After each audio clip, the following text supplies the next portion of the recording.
যদি আপনি আমার উপর রাগ না করে থাকেন তাহলে এর কিছুতে আমার কিছু আসে যায় না, কিন্তু আপনার আশ্রয় পেলে আমার পরিস্থিতি আর একটু সহনীয় হবে। হে আল্লাহ, আমি আপনার চেহারার নূরের কাছে আশ্রয় চাই, যা সব অন্ধকারকে উজ্জ্বল করে দিয়েছে, যা দুনিয়া এবং আখিরাতের সব বিষয়ের সংশোধক। আল্লাহ, আপনার রাগ এবং অসন্তুষ্টি থেকে আমি রেহাই চাই। আল্লাহ, এই সব কাজই শুধু আপনাকে খুশি করার জন্য করা, এবং আপনি ছাড়া কোনো শক্তি নেই, কোনো ক্ষমতা নেই।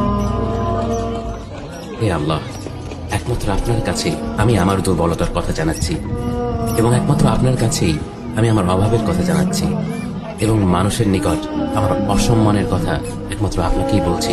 হে আরহামার রাহিমিন, আপনিই তো প্রতিটি দুর্বল ব্যক্তির রব, এবং আপনিই আমার রব। আপনি কার কাছে আমাকে ছেড়ে দিলেন? এমন অচেনা মানুষদের কাছে যারা আমার ক্ষতি করতে চায়, নাকি এমন শত্রুর কাছে যাকে আপনি আমার চেয়ে অধিক শক্তি দিয়েছেন? হে আল্লাহ, যদি আপনি আমার উপর রাগ না করে থাকেন তাহলে এর কিছুতেই আমার কিছু আসে যায় না, কিন্তু আপনার আশ্রয় পেলে আমার পরিস্থিতি আর একটু সহনীয় হবে।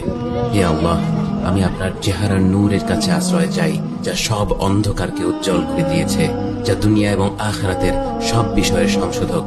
আল্লাহ, আপনার রাগ এবং অসন্তুষ্টি থেকে আমি রেহাই চাই। আল্লাহ, এই সব কাজই শুধু আপনাকে খুশি করার জন্য করা, এবং আপনি